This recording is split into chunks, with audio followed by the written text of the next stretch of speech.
Are you always coming up with ideas?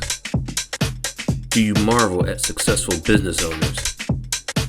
Do you hate being told what to do? Ever take things apart just to see how they work? Are you a dreamer? If you've answered yes to any of these questions, this podcast is for you. Welcome to the Entrepreneurial Enclave with Kevin Wortham, the podcast that focuses on building, maintaining, pivoting, planning, and investing in you, the entrepreneur. But first, a word from our sponsor. Pro Tapes and Specialties is the world leader in tape manufacturing and specialty conversion with over 40 years of experience. In addition to our pro brand of high-quality specialty adhesive tapes, we provide contract converting services that help improve your profitability, streamline your supply chain, and reduce inventory cost. We offer the most complete range of converting capabilities in the industry, such as cloth tape, double-coated tape, specialty tape, paper tape, masking tape, vinyl tape, carton sealing tape, adhesive transfer tape, duct tape, foam tape, electrical tape, filament tape, foil tape, reflective tape. And the tape just keeps on rolling. Visit us online today at www.protapes.com or call us at 800-345-0234. Pro Tapes, it's just how we roll. Welcome to another fantastic episode of the Entrepreneurial Enclave, Life's Coming Attraction. I am your host, Kevin Wortham. If you are feeling strong, then this conversation will be for you today. Brother Shane, welcome to the platform. How are you, sir? I'm doing great, man. Thanks for having me. Good. So let's go fast forward. So I guess about 2 weeks ago, you had your grand opening for your West Point, your fitness studio or fitness center. How did that come about? Well, first of all, congratulations as well. Thank you. Well, I like to call it a sip and see. Yes. Because I've already actually been training people at this location. So I wouldn't necessarily call it a grand opening. It was just pretty much a reveal for people to kind of get an idea, get a look and see what I've been working on and what I've already been doing. Got you. And so what was the impetus for you to start the training and to have a physical location now? What was the reasoning behind that? Well, I've always been in the process of working towards getting a physical location. I actually own a building in downtown Trenton that was supposed to be the location, but that's been at a standstill. I own it with someone else, and we just are figuring out actually what we're going to do with that building. But just to have a physical location where people can come fellowship, get a great workout, network, be amongst like-mindedness, it's always been a dream of mine and something that I believe is needed in the city of Trenton.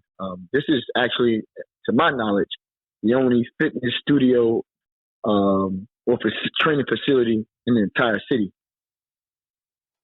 I think so, and particularly black owned. I think so. So when did the passion start? Oh man, years ago, years while I was in a very dark place. I was incarcerated in federal prison, and fitness, it saved my life. It gave me perspective. It gave me purpose. It allowed me to kind of reconnect with my higher power. Yes. It allowed me to take the blinders off and get back to being the person that God designed me to be. Got you. So now this is the Entrepreneur Enclave, the unabridged platform, right, where you can tell your true story. I want to dig deep, and I want to ask this question because I feel like I can ask it. You said you were in a dark place. You were incarcerated. How did you become incarcerated? What led you to that? Oh man, I was in the streets. Okay. I was in the streets, and I was knee deep in it. Got you. And not only was I in the streets and knee deep in it, I was dictating. I was controlling. Yes. I was masterminding. I was manipulating. I was a key figure, not only in the underworld in which I was living in, but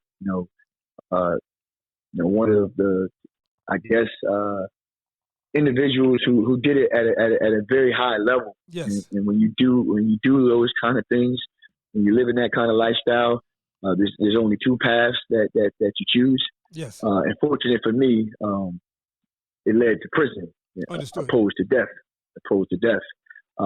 It was my first time being incarcerated. I got locked up by immigration, ICE.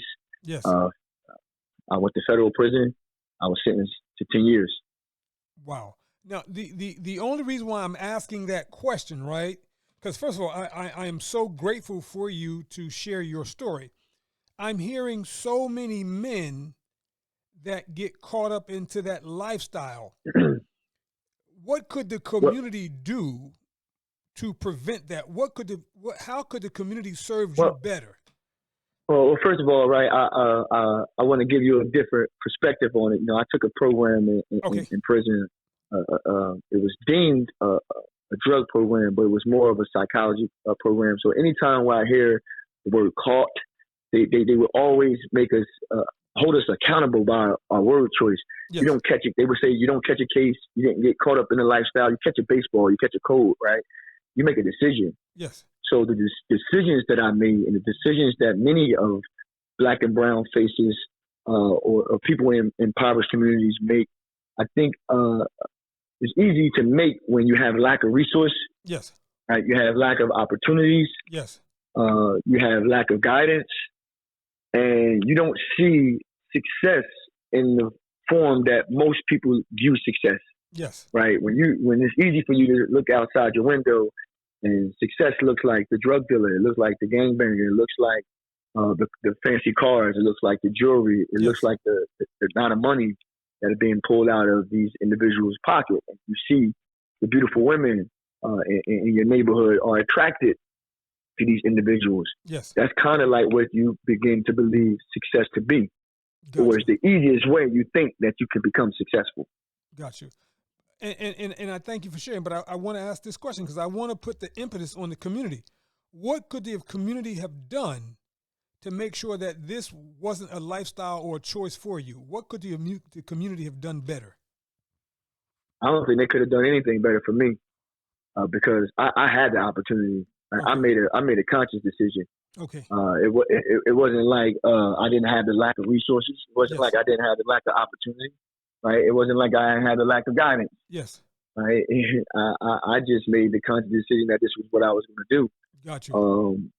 But for people who don't have as many resources or opportunities that I had, I just think there need to be some more mentorship. Okay. I think there need to be more people in the community who show a different light of success to come back into the community. Yes. Oftentimes, I believe that when people become successful and whatever that looks like, they leave, right? We become afraid of the same environment that helped shape and mold you to become successful, right? So it's important for people to come back and be like, look, I'm a doctor, and I grew up right here on Walnut. Yes. Right. I mean, like I'm a professor, and you know I went to the same high school you went to, right? I own my own company, right? Because even when I was in the lifestyle, people would come to me and they would like, yo, you need to do something with your money. You need to invest in real estate. And that sounds great, but nobody was showing me. Gotcha. Nobody was giving me proof. Nobody was giving me nothing tangible. Yes. If somebody would have came to me and be like, look, man, I just bought this brownstone. I just bought this property. I just flipped it. Bro, it's endless amount of money you can make legitimately. Look what I did. Let me show you. Then I would have been intrigued because I always been a hustler. Yes. Now, I wasn't attracted to just the lifestyle. I was attracted to making the money. Yes. Wow. That's powerful. So you said that you had the resources. You just conscientiously decided not to do that, right? Yes. I was an honor student my entire scholastic career up until high school. I went to Trent Public Schools. I was an honor student. I was in gifted and talented programs. In my personal opinion, every elementary school and even in my middle school, I believe I was the most intelligent and smartest kid. Yes. Because I was competitive, not just because I was gifted. I was competitive. Yes. So I was competitive in my sports. I was competitive in the classroom. I just wanted to be the best at everything. So with that being said, I did quite well in school.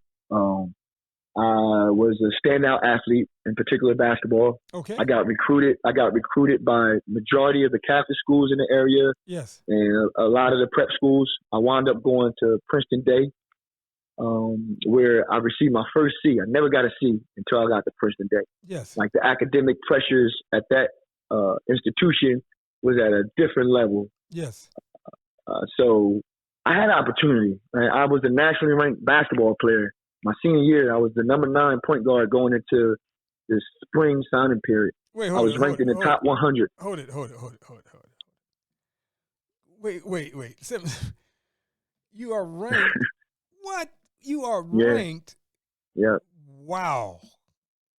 Top 100. And it gets even more dynamic than that. You know, I was a nationally ranked basketball player, the number 9 point guard going into my spring in the senior year, my spring signing period, top 100 in the country. USA Today had me ranked number 9.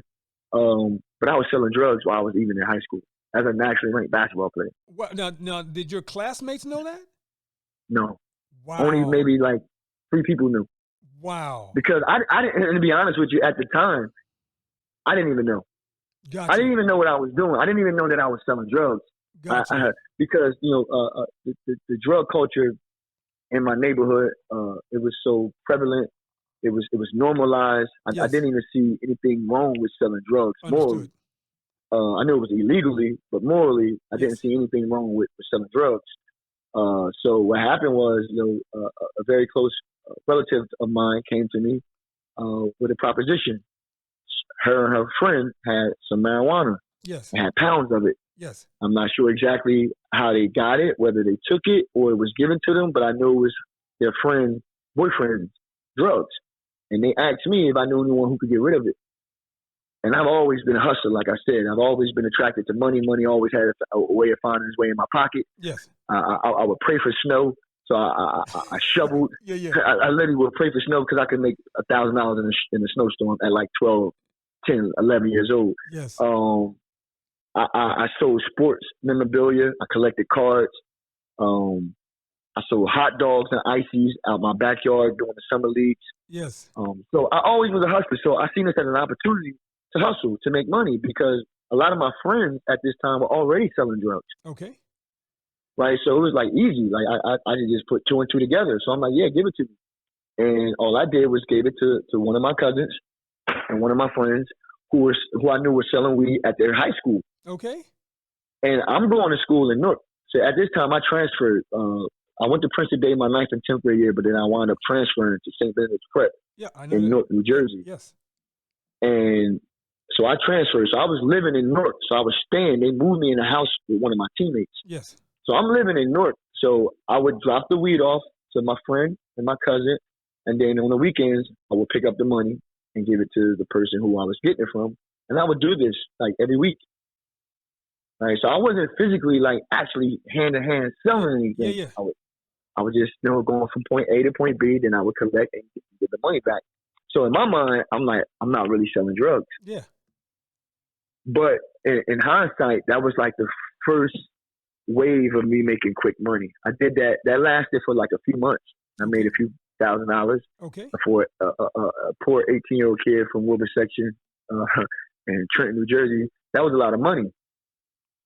Right. So I got to quickly see how fast I can make money selling it. Yes. Dealing with drugs. Wow. And you're still playing basketball, right? Yes. And you're still nationally ranked. But yes. So did you see yourself like, I'm going to take this ranking and now I'm going to go Division I. I'm going to play collegiate ball. Are you thinking that? So the entire goal was, once I picked up a basketball, outside of, you know, how therapeutic it was for me, because my family dynamic is what really drove me. My community and my family dynamic is what really drove me to become the basketball player I became. Because I really wasn't that good when I first started. Understood. Okay. All right. Right. But see, my mother and my father was married, but they wasn't married to each other. Gotcha. See, I'm the culmination of the ultimate adulterous relationship. Got you. See, my mother and my father, they cheated on their spouse, and they met at work, and they made me. Wow. And my father kept me a secret my entire life. I never met no one on my dad's side of the family. My dad, he played college football at Hampton. He was an athlete. He was a boxer. Like, he was in my life my entire life. Yes. But I never met anyone on that side of the family. So wow, that drove me I'm like, man, I'm gonna make the NBA, and they're gonna do a story on me. I'm gonna find my family. And then I grew up impoverished, right? So my mother was a hard worker, but we was poor. We wasn't as poor as a lot of my friends, but we was poor. Yes. I had mice in the house. We had plumbing issues. I didn't always get the best.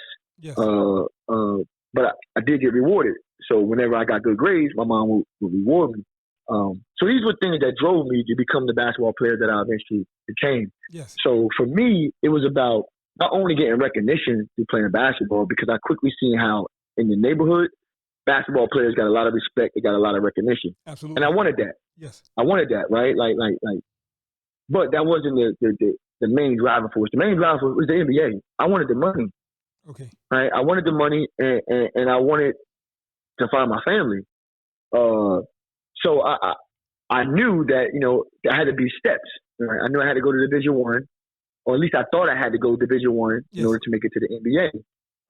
And growing up, you have these fantasies of playing for specific collegiate universities and colleges, and they never came calling for me. Okay. Despite me being a nationally ranked high school basketball player in the top 100, I didn't get recruited by the schools that I wanted to get recruited by. Like, they were all Division I. I got recruited by like Drexel, LaSalle, East Carolina, Manhattan, Bucknell, Colgate, a lot of those type of schools. Yes. Some of these schools I never even heard of. Got you. So I'm like, man, I can't go to the NBA if I go to one of these schools. Okay. Right? Like, literally, I would scream calls. Like, and my mom really wasn't watching over me because I'm living in Newark. Yes. I'm living in someone else's household. Yes. So when I would get a call from Drexel, I would look on the call ID, see it was Drexel. I wouldn't answer the phone. Okay. Like, they would come to my practice. They would come to my practice, and I would like give them the cold shoulder. Now, which schools did you really want to hear from? Well, one of my dream schools was Temple. Yes. But I wanted to play in the Big East. Okay, got you. I wanted to play in the Big East. Yes. One of my dream schools was Temple. Yes. But they never came calling. Okay. And I'm a person that think I have some kind of logic, right? So eventually some logic set in, rational thinking began to set in, and I realized that those schools, they weren't coming. Okay. And by the time I realized that those schools weren't coming, the schools that were recruiting me, they moved on. Got you. They moved on because I wasn't LeBron James, right? I'm 5'10". At the time, I'm probably 155 pounds soaking wet. Yes. Right? You know what I mean? I didn't shoot the ball like Steph Curry. And I didn't jump out the gym like Spud Webb. Yes. Right? So they could find another Shane West somewhere on the West Coast, somewhere down south. Yes. Right? So they moved on. But lo and behold, I had another school at the last minute because I was thinking about doing another year of high school. Maybe I do another year of high school, or maybe I go junior college, despite me having good grades. But then Binghamton University came. I never heard of Binghamton. Didn't know where it was at. Okay. They showed up at the school. It's like, look, this is gonna be our first year Division I basketball. We want to make you the face of the program. All you gotta do is sign the letter. Yes. I told them I'd think about it, but in my mind, I knew I wasn't going. Wow. I'm like, I'm not going there. I'm not going. I don't even know where it's at. Like, who heard of Binghamton? Yes. Not me. Can't make it to the NBA out of there. They try to sell me the fact that Mario Ellie went there. I'm like, I don't care. I'm not going there. Wow. So I got a phone call one day from Greg Grant. Okay. And Greg Grant was a mentor. He's from my neighborhood. Oh, yes. He was the primary reason why I went to Princeton Day School. Okay. Right? Because I wound up going to his basketball camp that he invited me to that happened to be at Princeton Day School. And he advised me on going to that school for several reasons. So he called me one day and he was like, look, man, I got an opportunity for you. I've been hearing about your recruitment process. I know things have been a struggle, but me and Coach Kelly Williams are going to be coaching at Mercer County Community College. Yes. We'd love for you to come do a year here, and we're going to help you get where you want to go. Okay. And in my mind, I'm like, Mercer County? I could have played at Mercer County when I was a freshman in high school. I'm like, why would I go there? Yes. Right? But it's Greg Grant. Right? He's a legend. Yes. At least to me. Right? So I went. Okay. I said, he's going to give me the proper guidance. I'm going to go here. I'm going to learn underneath Greg. And I'm going to get to where I need to go. It's not the path that I wanted to go, but I'm going to still end up at the destination I wanted to. Yes. That was one of the worst decisions I made. because now I'm on this campus and these kids are asking for drugs. They know that I'm from Trenton. Got They you. know that I'm from they know I'm from the inner city. Got you. And then I'm seeing the guy who's providing the drugs on campus. He ain't no street dude. Yes. I'm a street guy. Yeah. Right? Right? And I think I got a little bit of charisma. Yeah. Right? So I know I could easily take this campus over. I'm a ball player. Right? So they asking me, and it's like, you know what? All right, I'm gonna provide this service. So I start selling weed on campus while I'm playing ball. Wow. At And then at the West Windsor campus. Yes. Wow. And then I had these college kids. And that was your competitive spirit saying, you can take this man over. Yep. Wow. Yep. God. And now I got them coming out to my neighborhood buying weed. And hold on one second. Yeah.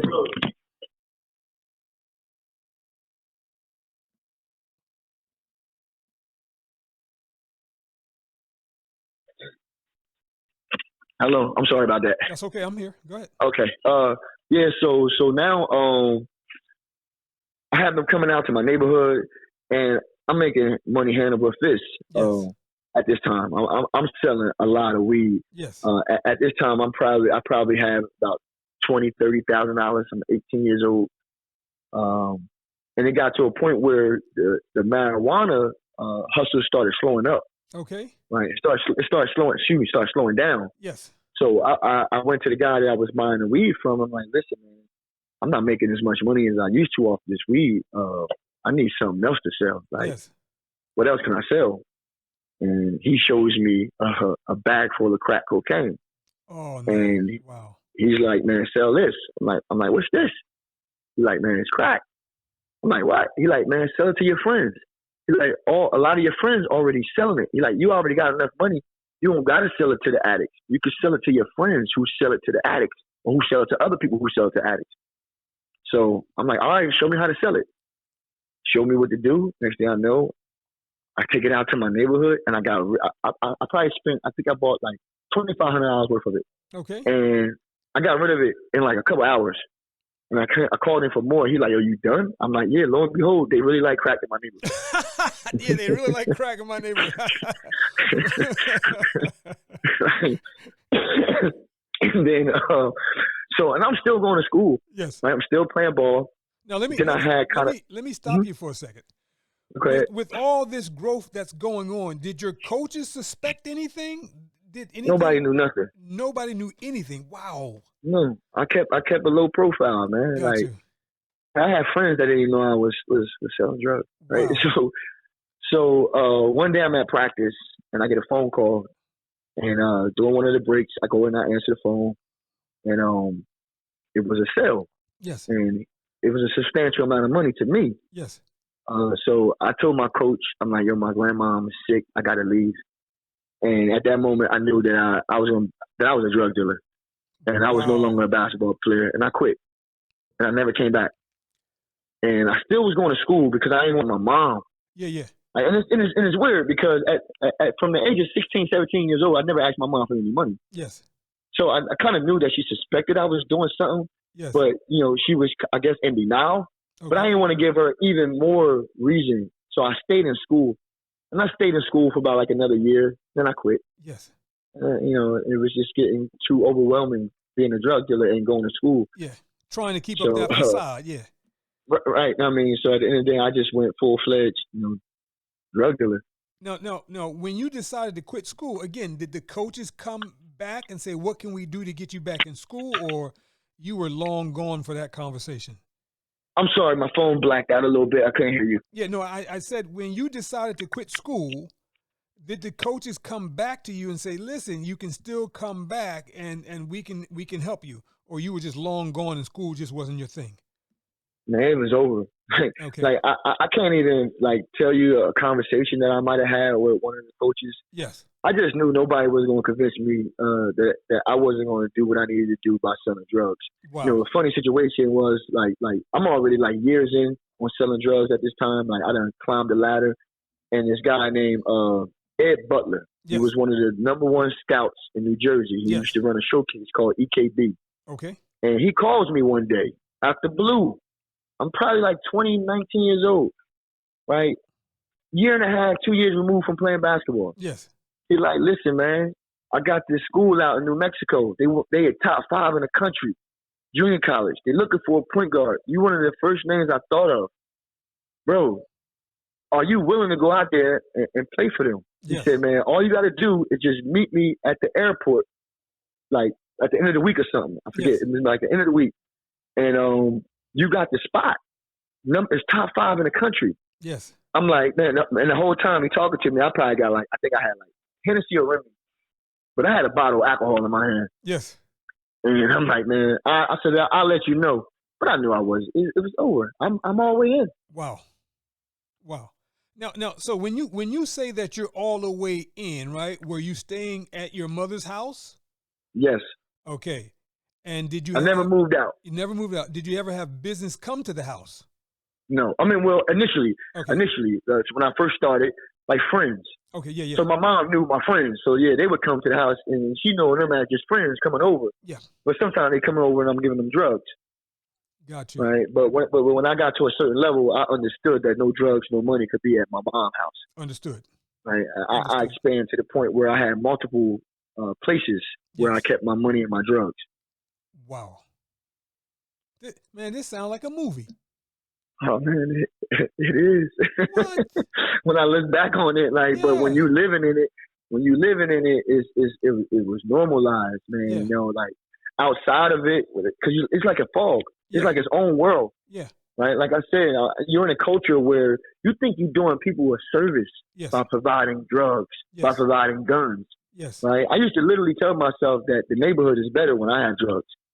Right. Because I always thought it was best to be political and deal with issues with money opposed to violence. Right. When there's violence, it's hard to make money. Yes. Right. Know what I mean? So I said, when I got drugs, I take care of the neighborhood. You ain't got to go rob nobody. Right. You ain't got to go out across town. Know what I mean? Nobody has to know your business. Yeah. I'm always going to be the person to take care of you.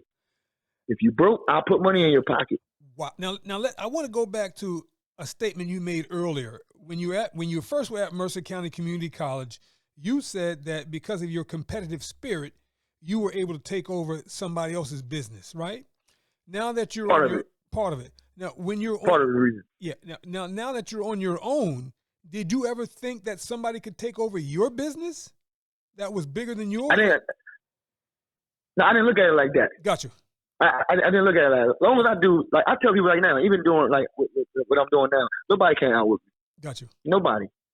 Only thing they can do is tie me. Because if I give everything that I have, then that's all I could do. Got you. So I'm the type of person, I wanted to exhaust all my resources. Yes. So as long as I take care of what I could take care and control over, I don't care what XYZ is doing over there. They can't get to me. Got you. Now, and it's always better to work with me than to work against me. Absolutely. What put you on the trail, or what put ice on your trail? Well, I had a Colombian cartel connection. Yes. And he set me up. Got you. So he had got him and his cartel. They got locked up by ICE. They were getting cocaine shipped from Colombia up to northern New Jersey, and they got arrested. And I guess he couldn't go up the ladder, right? Because there was no more rungs. Yes. Right. So they had to go down the ladder, and they started setting up all their like major buyers. Yes. Wow. That's crazy. Yeah. That's Tell me crazy. about it. I never knew it could work that way until it happened to me. Yeah. So you get busted by ICE, and so now you begin your federal bid. Yes. All right. Talk to me about that. Was that like a nightmare for you? The fog was beginning to clear at that time because this was a new level of reality for you, right? Oh man, it was the worst time of my life. Got you. But it also was some of the spark that led to the best time of my life. Now let me stop you before we get into that. Now, so at this time, have you had any more contact with your father? What's your mother saying now that you're in federal prison? Well, my mom, when she came to visit me, yes, she like, who did you kill? Did you kill someone? They talking about 10 years to life. Like, I never been locked up, right? I never been in any serious trouble. So you gotta imagine, I'm 26 years old, and they talking about 10 years to life. Yes. Right. You know what I mean? And I'm like, nah, I ain't tell nobody, Mom. I said, but remember when I was like 16 years old and I told you I was gonna be a millionaire? Well, I thought I was gonna do it through basketball, but lo and behold, I did it through selling drugs. And when you do that, these people called the FBI. Yes. They typically come and pay you a visit. Yes. Wow. Right. So, she was shocked, right? You know what I mean? Because I was right underneath her nose. Yes. Not only was I a drug dealer, but I was probably the biggest drug dealer in the city, arguably, and maybe the biggest or one of the biggest ever. Wait. One of the biggest ever in Trenton? Yes. What? Wow. That's crazy. That's At crazy. a point in time, at my height, I was buying like 50 kilos of cocaine. Wow. That's crazy. And you weren't fearful at all. No, I mean, look, let me rephrase that.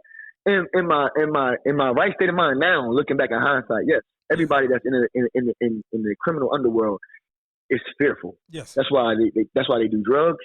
That's why they carry firearms. Yes. Right. That's why they drink alcohol. That's why they party. We need something to cover up and mask that fear and to suppress it. Got you. Right? Know what I mean? But inside of it, no, I wasn't fearful. Got you. Because I was one track minded. I'm focused on getting this money. Got you. Right? And I'm already willing to put my life on the line. Like, I had already made conscious decisions. Like, a lot of people say, oh yeah, I'll kill, right? But I was willing to die. That's a whole nother level. Yeah. Wow. So I've been in places by myself with just me, my gun, and my money, where some people will probably never go. Got you. Wow. So your first night of lockup, what does that feel like, man? My first night, I was in Green Street in Newark, New Jersey. Yes. If prison was in Green Street, I think there would be very little crime. I think if everybody had to do their time, their entire incarceration in Green Street, there would be very little crime. Wow. I mean, I couldn't even decipher what was the food. Only way I could tell what was through the color. Got you. I didn't even eat. Wow. Right? I slept on a hard wooden bench. Yes. It was like old school jail. Like, it was bars. They would not let me get a phone call. Okay. And I got locked up around President's Day, so I had to wait a couple days to see the judge. Got you. Yes. And an hour incarcerated, especially when you are newly incarcerated, yes, it's multiplied. Got you. It just seems like 1 hour is 7 hours. Yes. Like time stands still. Wow. So it was very, very stressful. Depression. Like, I don't even know what depression was. Yes. Anxiety. I didn't know what anxiety was. But looking back on it now, I felt all of those things. Okay. When did the light bulb go off, or when did someone reach out to you and say, okay, here's a better way? When did that transition begin to happen? When did that begin to occur? Well, I literally had an epiphany. Okay. I can vividly remember it. I went through 3 lawyers. My third lawyer, because my first 2 lawyers, they weren't good at all. Yes. They were suggesting cooperation, and there was no way in the world I was going to do that. One lawyer, he suggested that. I mean, he put it out that I would possibly get 5 years. But then when the prosecution started putting some pressure on them and start like disclosing certain information, he's like, man, I didn't know who you was. They really want you.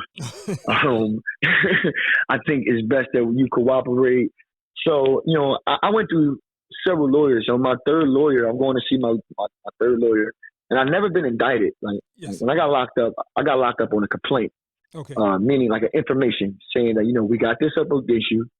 Right. And if you don't sign, this is what can happen. Yes. So my lawyer comes to me and she has the paperwork and she's like, listen, I got some good news and some bad news. So I'm like, give it to me. I don't care which one you give me first. Give it to me. So she's like, the good news is that if you sign today, they're only going to charge you 10 to life, and they're not going to charge you with the guns. See, because when I got apprehended, they found two guns. Okay. They found two guns at the scene. Yes. They both were mine. So they was like, she's like, the bad news is if you don't sign today, right, they're going to take your case to the grand jury. You're going to get indicted. It's more than enough information, more than enough evidence. You're going to get indicted. And the plea agreement is going to go from 10 to life just for the drugs, right? But it's going to go 10 to life for the drugs and then a mandatory of 5 years for the firearm. So you're going to be facing 15 to life. Wow. With 15 being the least amount of time that you get. Yeah. But if you sign today, you're only going to get charged 10, but they're going to keep the gun as relevant conduct to your 10 to life case, but you won't get charged with it. So I'm like, damn. You know, I'm like, I was not expecting this. I was trying to get bail. Yeah. Now I still had drugs on the street. Yeah. Now, I mean, I needed to tie up some loose ends. Yeah. Like, I never got a bail. At this time, I got like 8 months in. I'm trying to come home to take care of some business. Yeah. But at that time and at that moment, I realized I was not going home for a very long time. Up until that moment, I had a little hope. Yeah. Now, I had hope that I was going to get bail, and I had hope that I was going to beat this case. At that moment, I knew I wasn't going home no time soon. Now, right? So I picked up the pen, and I began signing, and then it's like, yo, I don't know how the hell I'm signing my signature. The pen felt like it was 50 pounds. Yeah. Right? And I could just see my, like signing my freedom and my life away. Yes. As I'm signing my signature. Now, I want to ask this question, right? Yes, sir. So you're going through all these attorneys. These attorneys cost money. Yes. Who on the outside is paying your bills for your attorney? Me. but how do you have access to money? Well, they didn't take all my money. Got you. Right? So I still had some money. Got you. In fact, they didn't take no money. Wow. Prior to this situation, I had got beat. You know, my connect who set me up on this case, he had got locked up. Got you. Like a couple years prior to this situation. And he advised me to quit. Got you. Okay. But around the time he advised me to quit, I'm at the height of my career. Yeah. I'm like, there's no way I'm going to quit. I want millions. Yeah. Right? I already got over $1 million. Right? Now, I mean, I'm 26 years old, 25 years old. Right? Now, I mean, so I'm like, there's no way in the world. I just moved almost 50 keys in a week and some change. Yes. Right? I made more money in 1 week than I had ever made in like 3 months. Yes. Right? So it's like, there's no way in the world I'm quitting. Got you. So, you know, but it ain't like you could go find a connection to get 50 keys around the corner. Yeah. Like, they're just not readily available like that. Yeah. Right? So I had to do some digging. I had to do some searching. And, you know, eventually I met up with someone who I knew for quite some time, and he plugged me in. And, you know, I had to go down to Atlanta. And I bust that move once, and everything went well. And then I did it again, and I got beat. Got you. And I got beat for over like $1 million worth. Like, they sold me like sham narcotics. So around the time that I'm figuring that out is around the time that I ran back into my Colombian cartel connection. Got you. So the feds never took my money, but the bad deal took most of it. Got you. Okay. But I still had some money out in the streets. I still had some drugs out in the street. And I still had some money that I was accessible to. Got you. Okay. So I was using that to pay my lawyer fees. Yeah. Got you. Wow. At that point, I was willing to go broke for my freedom. Understood, man. Understood. So my third lawyer, mind you, she's one of the top lawyers in the entire tri-state. Yes. So she was like, listen, I'll go to trial, but there's a very slim chance we're going to win. She's like, this is the best deal. She's like, I know it seems like it's forever, but, you know, you're going to come home. Okay. And, you know, I signed it. And as I was walking back to my unit, it just hit me like a ton of bricks. I'm like, you know, my competitive spirit kicked right in. I'm an athlete. Yes. Right? I'm always their athlete. Yes. So that competitive spirit kicked right in. And like, you know what? All right. They got 10 years out of me, right? They got 10 years. They won the battle, but I'm going to win the war. I'm going to come home stronger. I'm going to come home better. I'm going to come home younger. I'm going to come home more vibrant. I'm going to come home with a whole different mindset. Yes. And I initially, as soon as I got back to the unit, it was like a light bulb, like a switch went off. And I just started training harder. Okay. Like I went to the unit. I said, man, who could do the most push-ups? Who could do the most pull-ups? And I went to the guys who they directed me to. I said, yo, before I leave this jail, before I leave this unit, I'm going to do more pull-ups than you. I'm going to do more push-ups than you. And they laughed because they knew me just as the basketball player in the unit. I really wasn't working out like that. Yes. But I made it my business. It became like I became obsessed. Yes. And they really got to see who I really was or who the core of what I was. And like that, yo, this dude is an animal. And that's how I just began to attack my incarceration, my bed. Yes. Like I just became obsessed with working out. I became obsessed with becoming better. Like so I started praying more. I started being around more positive people. I just started like just changing my surroundings.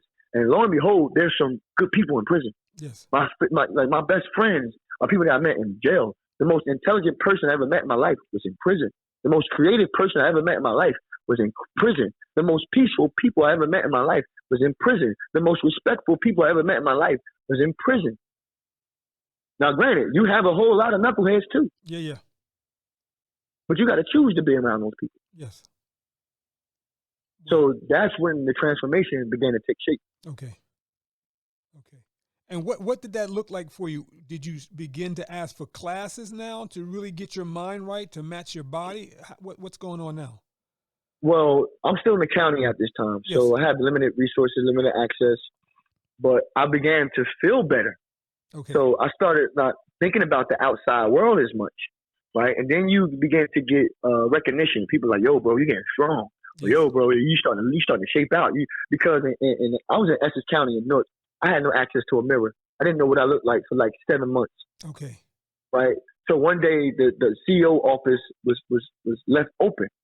The office inside the unit. Yes. So I snuck in there, and I just wanted to see what I looked like. Yes. And then you start seeing the changes in your body. I'm like, damn. Yes. Right. So you become a little bit more obsessed. Yes. So what I did was I asked my mom to start sending me magazines. Okay. On the body. Yes. Right. About working out. And yes. I started reading up on things. And I don't like to be bored. So I began to just change things up, naturally. I didn't really know what I was doing. Right. But I noticed that people started wanting to work out with me. Yes. Right. Then when I got designated to my federal institution, the place where I was going to be doing most of my time, they offered a course. Right. They offered the personal training course. Yes. But you could only take it if you were like a year or two out from being released. Yes. Mind you, I'm in a jail with 1,500 inmates. They only run a course twice a year. It's a 6-month program. Now, I already have a reputation in this jail. I've been at the jail for a little over a year and a half, almost 2 years. I have a reputation as being one of the best, if not the best basketball player in the jail. Yes. And I have a quick, funny story. St. Francis University, the jail was in Loretto, PA, right? In Western Pennsylvania. Yes. St. Francis University is literally across the street from the jail. You can look outside of the window and you can see the school. Gotcha. So for entertainment, they would bring in the college, the men's basketball program, yes, to entertain the inmates. Yes. So I'm going down there for entertainment, right? And the head coach comes over next, and I'm sitting on the bottom of the bleachers. And he's like, man, Shane West. I'm like, what? He's like, man, I recruited you in high school. Wow. I'm like, man, you didn't recruit me in no high school. I didn't get recruited by St. Francis, right? So I'm like, he's lying, right? Now, I mean, I'm like the CEO who runs the recreational department. Yes. Like this jail, they love sports. It's close to Pittsburgh, so it's like a sport town. Yeah. Like they love sports, right? So like the CEOs would talk to me about sports. Like they kind of knew my background, right? So I'm like, man, maybe the CEO told him about me. So I'm like, yo, I ain't get recruited by St. Francis. What are you talking about? He said, no, I wasn't coaching St. Francis when I was recruiting you. He said, I was coaching Bucknell. We came to recruit you at Seton Hall. And I'm like, wow, he's telling the truth because I got heavily recruited by Bucknell. Yeah. One of my high school teammates wound up going there. Yes. And he started telling me about him. So I'm like, wow. So he was like, man, I would love for you to talk to my team. Yes. After this practice. Yes. So I'm like, all right, cool. So I just unconsciously said yes, right? So, but now I start getting anxiety because it's like, yo, what am I talking to them about? Like, I agreed to talk to them, but now what am I talking to them about? Yes. So it hit me like a ton of bricks. I said, man, I could easily be in their uniform, and they could easily be in my uniform. What's the difference? Why I'm not over there and why they not over here? Yes. That's my decisions, right? The decisions. So I ran upstairs. I went and got an article of me in the USA Today where it had me ranked in one of the top 100 basketball players in 1999. Yes. And I went and got my plea agreement where I signed to 10 years to life, 5 years probation, $4 million fine. And I spoke to them, and I'm like, yo, how did I go from the number 9 point guard in 1999 to inmate 2928050 in 2009? My decisions. And I spoke to them for about like 40 minutes. Yes. And it was the most exhilarating feeling and experience I ever had. Yes. Like it was almost like I was playing basketball. See, one of the highlights of my basketball career in high school is I played at Madison Square Garden. Yes. And it was just electrifying, like to play at the Garden, right? And I kind of felt like that. Yes. It was like I was playing basketball again, but on a high stage because they were hanging on to every one of my words. But I had some of them crying, I had them laughing, but most importantly, I had them thinking. Yes. They made copies of my documents, and every now and again, the jail would call me down to the lieutenant's office and be like, Coach Friday called, just wanted to tell you they play in North Carolina, and you the halftime speech. Wow. Coach Friday called, they posted your documents in the locker room. You the motivation for the season. Wow. So I'm like, yo, this is cool. Yes. But I still had like 6 years left, so like I really wasn't tripping off of that. That really wasn't. That didn't last that long. Yeah. Right. That didn't last that long. But I had an experience towards the end of my incarceration that changed my life forever. Yes. I was in this psychology course, right? And it was a sports psychology course. They hand selected 20 inmates, and they brought in 20 college students from this college called Mount Aloysius. Yes. And 2 college professors came in and taught the course once a week. And every week we would discuss how sports impact every facet of life. Yes. And I was the only person in the class that could relate to almost every demographic. See, I went to a predominantly all-white school at Princeton Day School. Yes. I'm from an impoverished community, right?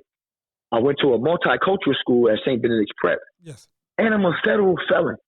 I see how sports impact all those demographics. Yes. Like I'm a part of it. I was a part of it, right? So I was kind of like the professor. And every week we had to write a paper. My first 2 papers, the professors graded them and said, "Yo, this is the greatest paper I ever read in my life." Wow. So as the program is about to end, they called me down to the office. It's the assistant warden, my case manager, and both professors. They're like, "Listen, you're not getting in trouble, but we got some great news." They're like, the students are going back talking about you to other students. And we have other students who are eager to take this program because they want to be in class with you, right? But we don't have no space. Yes. So we figured, if we can't bring them here, we can bring you there. Okay. So we got permission to bring you out of prison and come speak to the college. Yes. Are you willing to do it? Right? And then, like, initially, I was a little apprehensive because, I'm like, man, I got to prepare a speech. I'm going home in like another year. I don't really want to do this.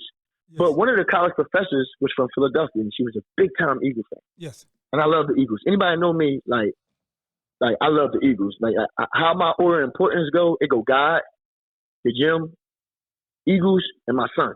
Gotcha. Right? So everybody know I love the Eagles. Right? So I'm like, you know what, Miss Mansfield, I'll do it because you love the Eagles. But also was another deciding factor. Like, I'm like, you know what? It's going to be women at the college. Yeah.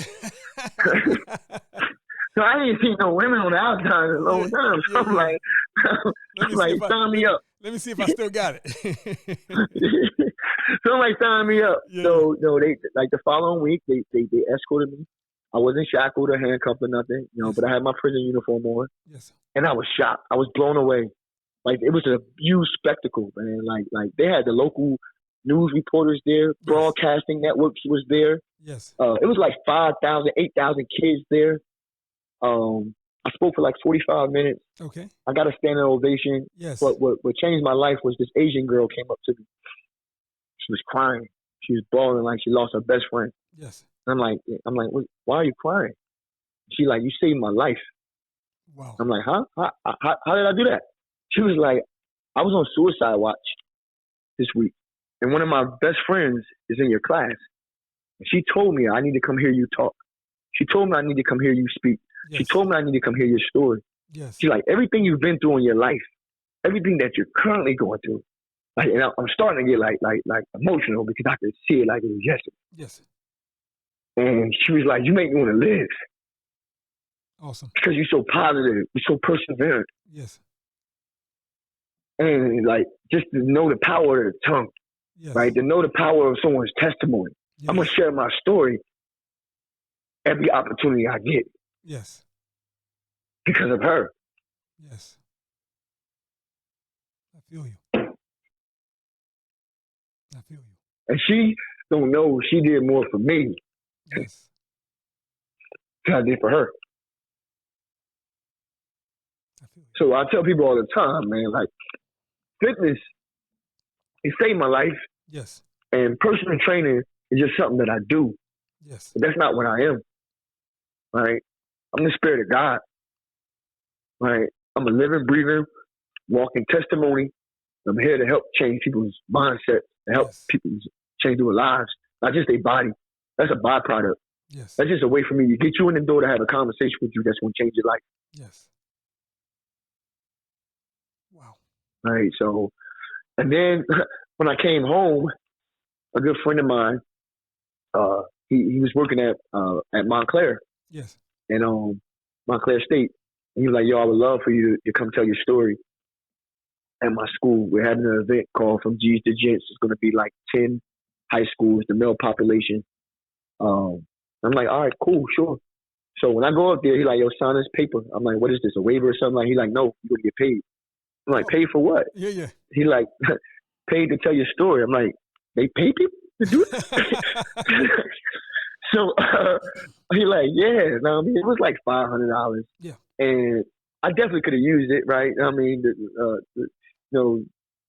most people think that I came home and I still had all these millions of dollars, but it's not true. So if anybody's listening, like, I don't have millions. I'm going to get them back, right? Yeah. So I could have definitely used the $500, Yes. but I didn't want it, right? Because that wasn't my motive. So I told him, I said, I didn't want it. But he was like, man, you better take this $500. Right? So I wound up taking it. So before I spoke, there was a 5-person panel. And on the panel, it was all Black and Hispanic law enforcement. They all were federal agents. Yes. And they were talking about the dynamic of growing up in the inner city and impoverished communities and becoming law enforcement. Because, it's like a huge disconnect, right? Especially when I was growing up and other generations, right? You were kind of taught not trust law enforcement. Yes. Right? We police our own community, right? So to hear their story, and then here I come, and I follow right up behind them, and I'm speaking from a polar opposite. And just like when I was in prison, I got a standing ovation. It was exhilarating, right? It was electrifying to speak in front of all these kids, like thousands of kids. And a kid came up to me and he said, man, you my hero. You're my idol. Wow. And I'm thinking maybe he was like fascinated by my stories about me selling drugs and making millions of dollars. Yes. Or maybe he was intrigued and inspired by me playing basketball at a high level. But he said, yo, you found your family. He's like, I'm in the same situation and I don't know what to do. So when I came home, I found my family. Yes. I found my family. Like, you know what I mean? So like that was a huge accomplishment. It was a huge hole that was filled. Awesome. Awesome. So yeah, man. Awesome. So it's just several layers, man. So like I said, I'm honored, and it's a pleasure for me to tell my story to any set. Absolutely. Of ears. You still have more time, right? Yes. Okay. So yes. So you're out now. When do you put the business plan together and you say, I want to start this physical training, I want to start this gym? When does that Immediately. happen? Immediately, right? Immediately. So I'm still in the halfway house, right? I'm in Newark, New Jersey. Yes. And I'm already I was putting my plan together in prison. Okay. So I was telling people in prison, like, yo, my sparring matches. Gotcha.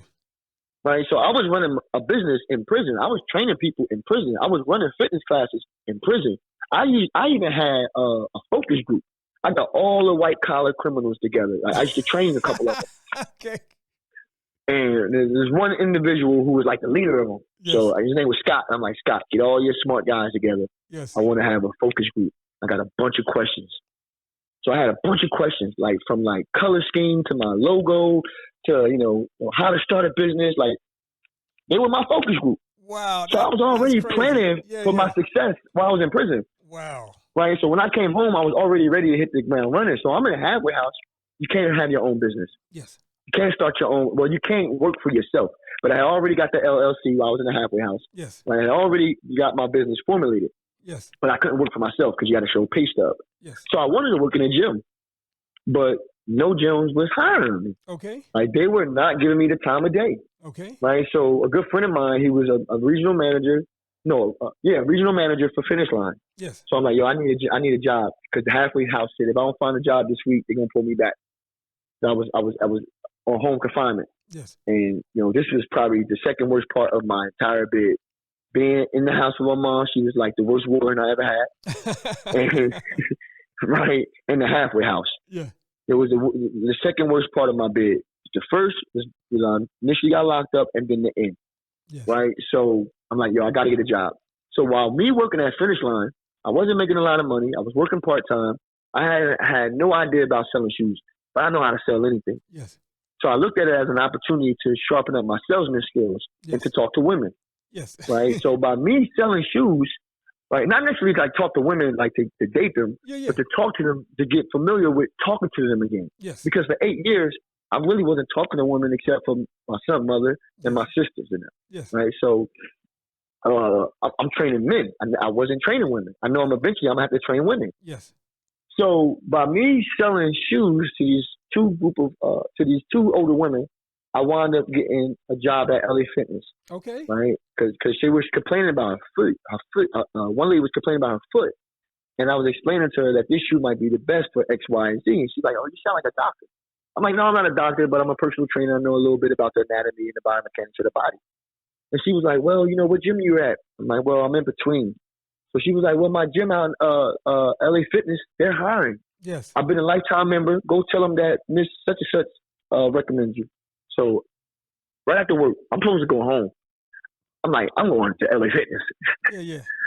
I ran right to LA Fitness, and I told my story, and I got hired immediately. Wow. And I started infiltrating. Yes. Started, stealing ideas, yes. stealing information, yes. stealing energy about learning how to run a gym. Right. I would ask the members questions. I would ask management questions. Right. I would ask trainers questions, and I was storing it. Yes. And the moment I got off of home confinement, I started working for myself. I started training out of my mother's backyard. Yes. Right. Then I moved to Trenton YMCA. Yes. And I moved into Powerhouse gym in Bordentown / Hamilton. Yes. And the whole time, like having my own facility was always in the back of my mind. Got you. I just had to build up my capital. I had to build up my resources. Yes. So I got to go back to the business plan though. So all along you're building your business plan. When do you start thinking about what is your competitive advantage? When do you think what that is? Me? Yes. So when I was locked up, people was like when I went to jail, I had I had 3 tattoos. Yes. I had a little tattoo of my name on my shoulder. Yes. I had a tattoo of the Eagles on my neck, and I had a tattoo like of this number that represents my neighborhood on my hand. Yes.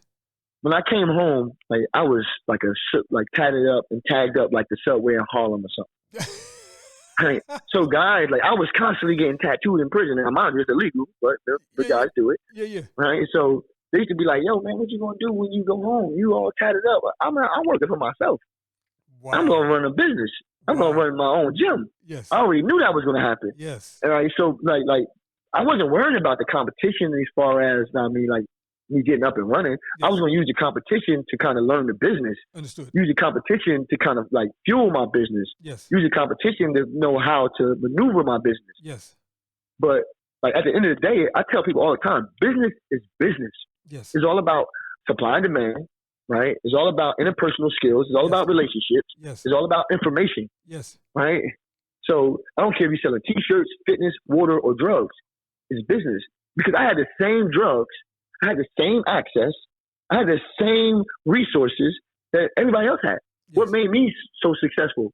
Why wasn't everybody? And I didn't even realize that I was one in whatever, one in a million, one in a million, until one of my connections told me. He's like, man, don't you know you're in the 1% of the world? I'm like, what? He's like, bruh, ain't too many people buying their own 50 kilos of cocaine. Yes. You 25 years old buying 50 kilos of cocaine, your money. I ain't had no team. Yeah. It's all my money. Mm-hmm. So what made it? I was one of the last ones of my friends to sell drugs. Yes. So what was the difference between me reaching that height and not one of them? I mean, we had access to everything. The same. It's me. Yeah. It's my hustle. It's my grind. Yes. It's my fortitude. Yes. It's my perseverance. It was the same thing in basketball. I wasn't the best basketball player when I started. Mm-hmm. Right? I wasn't the most gifted athletically, but I always thank God. Every day I thank Him for my mindset. Yes. Because I know it's not like it's rare. And I I don't take that for granted. And you also knew that you were going to outwork everybody. Yes. Okay. Got you. Now, man, I know that work don't always equate to success. There's other ingredients, right? But that's a main ingredient. Yeah. You got to put the work in. You got to put the execution in. Yes. See, I would go to Colombia look for a connection. A lot of my friends, they're not going up the street. Yeah. Right? I was willing to put my life on the line to go buy the drugs. Yes. They weren't willing to put, $100 on the line. Got you. And so now you've taken all of that, you've turned it around to being very positive, and you're putting your life on the line to help other folks get their bodies right, get their minds right. Absolutely. I love it. Absolutely. I used to exhaust all my money, all my resources. Yes. Because I would say, I'm going to buy all drugs. Because when I got all drugs and no money, guess what I got to do? I got to sell it. I got to sell it because I don't have no money. Right? So when times get rough and tough, because it does as an entrepreneur, you're going to have long nights, short mornings. Yes. Right? You know what I mean? You're going to be stressing. Yes. Right? And financial, especially in the demographics that we cover, is an issue. Yes. Right? But I look at it and I always resort to my illegal activities. Yes. Right? My legal business. I said, man, you invested everything you had when you were selling drugs. Right? Now, I mean, why can't I do that over here? Yes. So I'm all in. Yeah. Knee deep. So now when does this vision become rock solid that this is the building that I want? Well, like I said, the building downtown is the jewel. Like I have plans for that building. I just don't have the resources. It could be something very special, right? Like I said, there's no gym facility like that in the area, right? Like I don't want to disclose too much of the ideas that I have for that gym, but believe me, if I had the resources, it would be a shining star, right? It definitely would be a pillar of the downtown community and Trenton in general. But it's been a struggle because getting that building where it could become what I want it to become is much more difficult than we initially thought. Like my partner was the real estate guy, or is the real estate guy. Yes. And he went into it blind. I trusted him on the real estate side because I didn't really know. I'm the fitness guy. So with that being said, he quickly realized that he bit off more than he could chew. Yes. And it's a bigger project than he initially thought it was going to be. Yeah. So now they're just sitting there. Got you. Just sitting there and they need help. Got you. Right. With that being said, that didn't slow me down. Right. COVID came around during the same time. The gym that I was running my business out of closed. So now I had to pivot. So now I'm outside. Then it gets cold. I got to pivot again. Yes. And I'm looking for a place to run my business. Yes. I find a space, a very close friend. I'm in the back of her business. And eventually that ran dry. Okay. So for 3 months, I wasn't doing anything but looking for space. Yes. Every day. every day for 3 months, I'm looking for a home. And the building I'm in now was the first space that I looked at. And initially, I don't think they wanted a gym to be here. Mine is on the 3rd floor. Yes. But their space was talking to me. Like, Yes. I like to think that I'm a visionary. Like, I see things. Like I see them before they happen. Like, and they come like immediately. Like ideas, thoughts. Like I see it. So when I walked in the space, I had already started like visualizing. All right, that's where that's gonna go. That's where that's gonna go. I had already mapped it out in my head the first time I visited the space. Yeah. And it was like it called me again. So I reached back out to the owner, and he was like, "Man, let me see where your equipment at, where it's currently at." And I don't think he was prepared for the meeting, and I don't think he thought it was going to go the way it went. Yes. Because it quickly went from him analyzing my equipment and how that would impact his building to him getting a little bit of what I'm giving y'all right now. Wow. Right, my story. Yes. Right, so it quickly led into to him getting a glimpse of where I came from. Yes. You know, why I was doing this. Yes. You know, why it was so important. Right, and then he was just hooked, and he was like, "You know what? We're gonna make it happen." And you know, I got in, and you know, it took a few months to put the vision into reality, into fruition. Yes. But we're here now, and you know, it's a beautiful space. You know, I love it. The energy is great. Everybody who steps foot in it is blown away. The building itself is a great building. It's one of the oldest buildings in the city of Trenton. Oh, wow. Yeah, man. It's a very eclectic, artistic. It just got a lot of great character to it. Yeah. And then when you step in here, you just want to be the best you can be when you step in this, studio, when you step in this building. Tell us the name of the business again and where you're located. It's West Point Training. Yes. The United Sports and Fitness Academy. It's located at 1027 South Clinton, Trenton, New Jersey, 08611. It's the big red building in the block between Beatty and Chestnut. And what are some of the programs that you're offering currently now? Well, we're just starting to get some of the classes and everything formulated, Yes. Get the schedule, because how my business is, it's like no other, right? It's like a lot of commercial gyms, they don't understand. Like, they don't understand that the trainers are like the first line of defense, and they're on the front line, right? Like, the better your trainers are, the better the gym will be, right? A lot of commercial gyms, they like to take advantage of the trainers.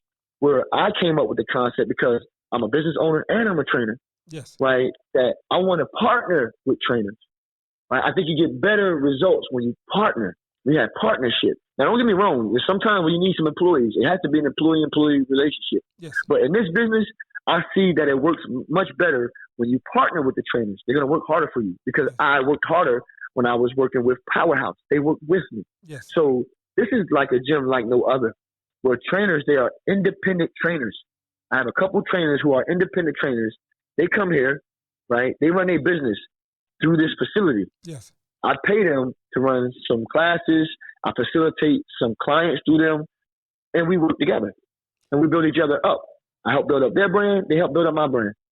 Now so we're going to have personal training, small group training, and large group training, both in person and virtual. Now let me ask some personal questions now. Yes, sir. Well, I mean, not that this hasn't been all personal anyway. Can someone come to your space and just, use it as a regular gym where they don't need training, but they just want to use your free weights? And would you have a membership available for that? Unfortunately, that type of membership isn't available. I would love that. Was like the space downtown. Yes. That was kind of like the vision. Got you. And like the system that was going to be ran like that. The same way I'm running it here. Yes. But have a general a mission membership as well. Got you. But this space can't accommodate that. Okay. It's not large enough for that type of gym membership. Now tell us some of your membership packages and how they are priced out for you. Well, everything is based off of a commitment. Okay. So it's scaled. So someone can go to my website at westpointusafa.com. Yes. And they can look at the different rates because it's scaled. Okay. So you would get a different rate if you signed up for, let's say, 3 sessions a week for 3 months, opposed to 2 sessions a week for 3 months. Okay. And it would be a different rate if you signed up for 5 sessions a week for 6 months, opposed to 12 months. Okay. So the more you commit, the more affordable the rates become. Yes. Right. And then, like I said, with the gym facilitating clients or trainees to our independent trainers, they have their own set rates. Yes. So one trainer might charge totally different price than another trainer. Okay. But we give the client or the trainee who comes to us the option to decide who they want to train with. Okay. Okay. And what are your hours? So hours of operation, as long as a trainer is in here, either A, providing services through class or personal or small group training, is Monday through Friday, 5 in the morning to 11 p.m. and Saturday and Sunday, 6 a.m. to 7 p.m. Wow. 7 days a week. Wow. 7 days a week. Okay. And then, so what is considered a small group? How many people are in a small group? 2 to 3. 2 to 3. All right. And then what's considered a large group? Anything over 4 people. Okay. Okay. Now, large group classes are determined and scheduled through us. Okay. But someone can come and set up their own small group. So if you and like another person wanted to work out together, yes, like that would be considered a small group. Okay. If you and 2 other people wanted to work out together, that would be considered a small group. And then you can schedule your sessions based off the availability of the trainer. Got you. Okay. And how many trainers do you have? Currently, we have 2, excluding myself. Yeah. So within the entire facility, is 3 trainers right now. Okay. We're looking to add 1 more on board. Just haven't got a strong confirmation yet. Yes. But it looks like it's going to be a yes very soon. Gotcha. Now, let me ask this question. And part of it I already know the answer, but I got to ask it anyway. What would you do different if you had to do a do-over? What would you do different? Man, I ask myself this quite often, right? Yes. And to be honest with you, I wouldn't really do nothing different, right? Okay. Nothing. Because I wouldn't be at the space that I'm in at today, right? But as long as I could get back where I'm at today, I would change one thing. Fair enough. Right? Fair enough. Two things. I would change 2 things. As long as I can get to the space that I'm at today, as far as my mindset, right? Yes. I would go to college. Yes. I would have took one of the scholarships from one of the Division I programs that I was being recruited from. Yes. I think the college experience is something that you cannot. It's priceless. Yes. I would love to go to college right now. Yes. Right. So to have that college experience, being on campus as an athlete, I can just only imagine. Yes. Right. Now I mean, like to be a big fish in a small pond would be something that I know I would have loved. And I would have stopped selling drugs when my connection told me to stop. Yeah. And I would I didn't tell you the story, but prior to that, like 20 of my friends and myself, we took a tour bus, took a vacation down to Miami and South Carolina for a week. Yes. And right before we took off, the federal government were taking pictures of us, like as you're boarding the bus on our block, in our neighborhood. Wow. They got these big cameras, and they're in the alleyways taking pictures of us. Now I had just got rid of all my drugs at this time. I had over $1 million something in cash, right? And at this time, I'm like, I quit. If I get locked up, at least I got over $1 million something. They're not gonna find it. Right? I quit. Wow. If anything, I'm just gonna sell weed. Yes. But I'm not selling no more cocaine. Yeah. And I let one of my friends, who at the time, he was my biggest sale. At the time, he was buying like 15, 20 keys from me. And he was like, listen, man. Because I told everybody on the bus, I said, look, we going to jail. There's a strong possibility that a lot of us going to jail. Gotcha. Like, those were not NBA photographers. Yeah. But they had NBA cameras. Yeah. Right? It's a strong possibility we going to jail. Right? I never smoked weed a day in my life. Yes. I never smoked, ever, nothing. Yes. I was like 25 at the time, and we had like a whole bunch of weed on the bus. And my friends used to like really try to get me to smoke, right? Because they wanted to, because I'm kind of silly, right? Yeah. So they wanted to see me in that element. So at that moment, I'm like, yo, give me a weed. I'm smoking.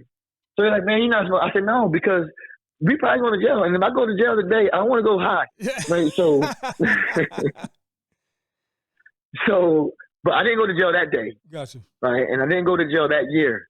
But like 10 of the people on that bus, they went to jail a couple months later off of that investigation. Wow. I missed that investigation. They tried to get me, Yes. but the person who was setting people up in that investigation, he tried to set me up. But I didn't sell to him. Gotcha. Not because I knew he was an informant. I didn't sell to him because the way I ran my business, Yes. right? I kept it real tight. I never sold to you, and you want to buy a kilo of cocaine from me, right? I don't have drugs. Yeah. I sell to 5 people, and the 5 people I sell to, they all buy a whole lot of keys, and they sell to people like you. Yes. So why would I step on their toes and sell to you? Gotcha. See, my thing was I want to minimize transactions. Yes. The more I minimize my transactions, the safer I am. So that's how I missed that. Yeah. But in hindsight, I would have got less time because I would have only been charged for a kilo of cocaine. A year later, my connection set me up for a bunch of keys. Yeah. And I got 10 years. Wow. So What? yeah, so those are the 2 things that I would change. I would go to college and I would stop selling drugs at that moment that I was a millionaire. What advice would you give a young person who's looking? Well, first of all, what advice would you give a young person? Depends, right? It depends on what environment they're in, like who they're around. Okay. But like so when I go speak, right? Because like I said, I do personal training, Yes. right? That's something I do, but my passion is speaking, Yes. right? I mean, telling my story, speaking. I believe God gave me a gift of wisdom. Like I always hung around older people, Yes. always. Like, even when I was locked up, my best friends were 50, 60 years old. Like, I always hung around and I absorbed their wisdom, right? Yes. And God put these people in my life, right? And I think that I had wisdom beyond my years. Yes. So with that being said, I think it's very important that you have an HVAC system, Yes. right? Like I said, I'm a personal trainer by trade, but my passion is speaking and dropping jewels and giving wisdom. Yes. So when I speak, I talk about this HVAC system, right? Yes. Everybody needs an HVAC system. It's going to keep you hot. It's going to keep you cool, right? And HVAC, the H stands for honesty. You got to be honest, Yes. right? In order to be successful, in order to make any type of change, you have to be honest. You have to say, oh, I don't like the way my body looks, in order to change it. Oh, I don't like the way my bank account looks, in order to change it. Oh, I don't like the way my relationship looks, in order to change it, right? Then you got to have a vision. You got to see what that change looks like, right? When I'm training people, I ask them, show me a picture of what your perfect body looks like, right? Draw it out. Put it on your phone. Put it in your mirror. Put it in your car, right? You have to have a vision. What does it look like? Like I told you earlier, I'm a visionary. I see things, right? Before I became whatever I became, I always seen it. I seen me becoming a nationally ranked basketball player. I seen me becoming a millionaire selling drugs.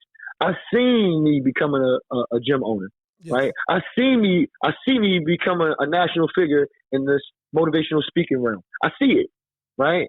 And you have to be obsessed with it, right? And I'm obsessed, right? So you have to have the vision, right? Then you gotta have an action plan.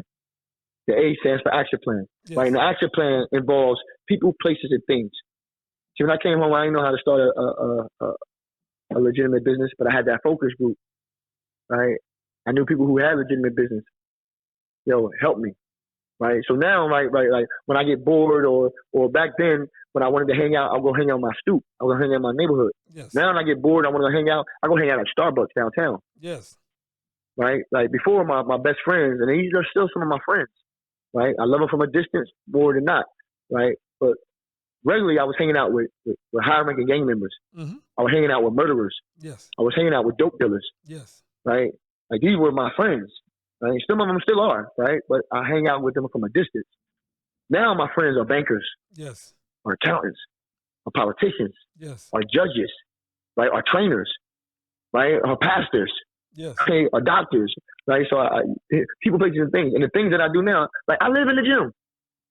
I live in the gym. So if I'm not working out or I'm not training somebody, right? Like I like to go to the mall. Okay. Like, I get peace by just some of the smallest things, Yes. right? So action plan involves people, places, and things, right? If I want to be a gym owner, I need to be talking to gym owners, Yeah. right? If I aspire to be a doctor, then I need to be in a hospital. Now what was Right. the H again? The H is honesty. Honesty. You have to be honest, Yes. right? The V is vision. The A is action plan involving people, places, and things. And my HVAC don't have a C. My HVAC has an X. Got you. And that stands for execution. And this is the hard. This is the most simplest part, but it's the most difficult part. You just gotta do it now. You gotta wake up every day and do something to get that closer to whatever it is that you're striving for.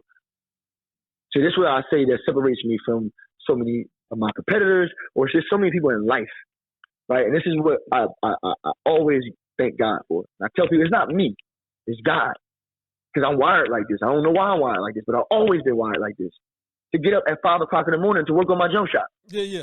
To stay up at 2 o'clock at night to work on my handle when the lights are busted out of the windows. I mean, busted out in the park to work on my handle. To get up at 5:30 in the morning to train somebody. To get up at 7 o'clock in the morning to take a 12-hour, 18-hour drive down Atlanta to go pick up drugs. Mm-hmm. So it's the execution part. Getting up and doing it. Putting one foot in front of the other. Yes. That's what a lot of people don't want to do. Yes. They don't want to do the work. They don't want to do. They want the reward, but no work. Yes. Yeah. They can be honest and say, "Oh, I don't like the way my body looks." Yes.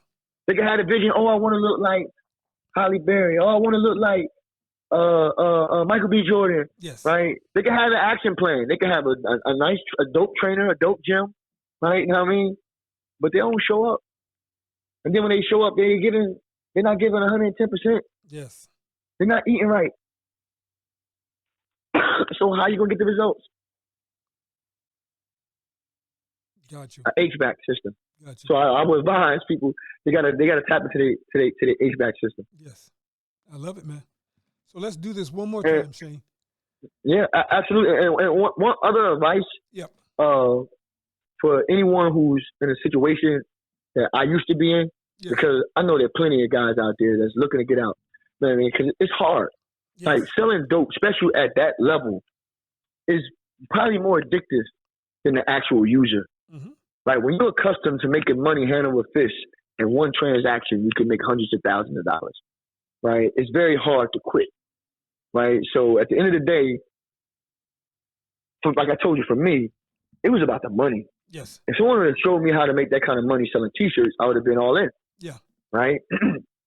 It was a time and point in my life where I reached out to a very close friend, more like a family member to me, Troy Vincent. Yes. He was the only millionaire that I had in my phone. And at the time, I probably had like $500,000. I was about 23 years old. And I called him and told him, like, look, man, I need to talk to you. And I can't talk to you over the phone. So I took a flight up. He was playing for the Buffalo Bills. Yes. Took a flight. And I disclosed to him, like, now I don't know if you know, but, I've been selling drugs the last few years, but I don't want to do it. Yes. But I'm good at it. I want to be a millionaire, man. I just don't know how to do it. I want to quit. And, he was like kind of thrown off. Right. And mind you, he's a professional athlete. He has a name to uphold. Right. So I understood, a little bit of apprehension, but he was like, you know what? I'm going to hook you up with my landscaping company. I just started it. He said, if you promise me that you're going to stop, we'll show you the business. Right. You learn the business, then maybe one day you could start your own. And at that moment, right, I'm like, I don't want to do this. I just told you I got $500,000, and you want me to work for $9 an hour for something that I don't even like. Yeah. Right? But once again, Troy and Greg, they were like my role models growing up. Yes. Troy grew up on the same street I grew up. His mom and my aunt, best friends. His brother was like my older brother. Right? We got history. We family. Right? So I said, I'm going to show them that I'm willing to change my life. But I wound up getting hurt in the job. They had to let me go. And I went back to selling drugs. But I say all that to say this. Through my experience and where I'm at today, now, if I was Troy Vincent and someone was coming to me, what I tell them now, the first question I ask, what do you like to do? If you had all the money in the world, money wasn't an object, what would you do? Because somebody asked me that. When I lost all that money, I got beat for all that money, one of my friends, hardcore gangbanger, blood member, right? I'm stressing. I lost over $1 million. I'm ready to commit murder, right? I'm this close. All I gotta do is push the button and I can have it done, right? And I'm rolling these decisions, and he could see it on my face. And he in my basement be shooting pool. He's like, something bothering me. I'm like, I don't want to talk about it. He's like, nah, I know it's about money. He said, man, if you had all the money or money was an object, what would you do? And it was just such a poignant question. It was like, it was so simple, but I needed to hear it at that moment. And I'm like, damn. I said, I would probably coach or train. He was like, well, go do it. And I'm like, man, you got to get a college. You got to have a college degree in order to coach in the state of New Jersey. He's like, well, go back to college. Quit selling drugs. Go back to college. And I'm like, man, I don't got time for that. A couple months later, I got locked up. Wow. And one of the first thoughts I had while I was sitting in that bunk Yeah. was like, I just told this man, Yes. I don't have time to go back to college. Yes. But now, not only do I got time to go back to college, I got enough time to be a doctor. Yeah. Right? Yes. But I always tell kids who are in these situations, man, what do you like to do? Mm-hmm. Because we can find a way to make money off of that. Yes.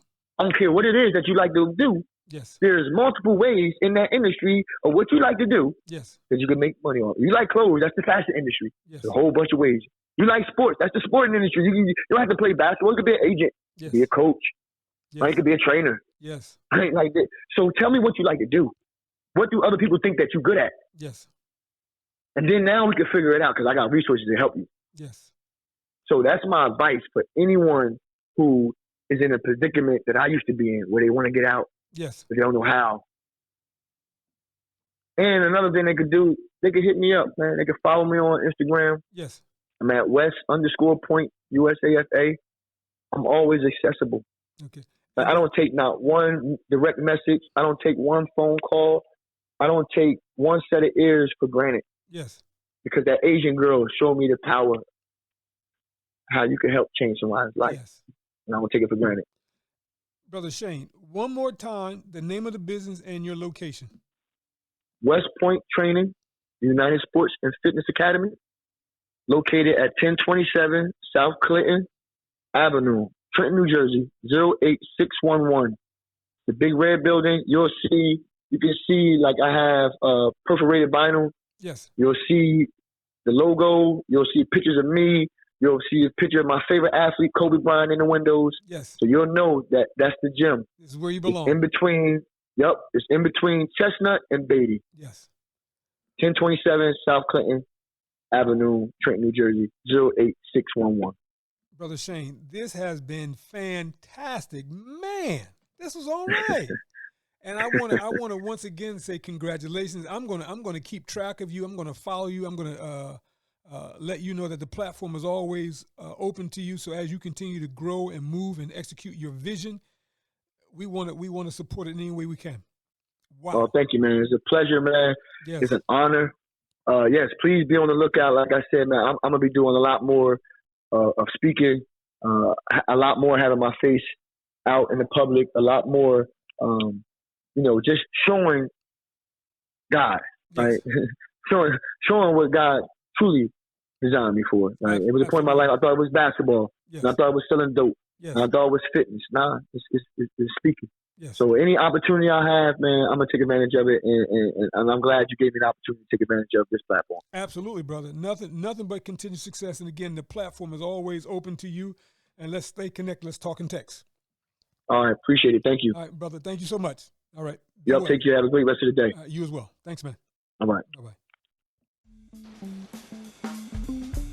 That concludes another episode of The Entrepreneurial Enclave with Kevin Wortham, the podcast that focuses on building, maintaining, pivoting, planning, and investing in you, the entrepreneur. We hope you found this episode informative and enlightening.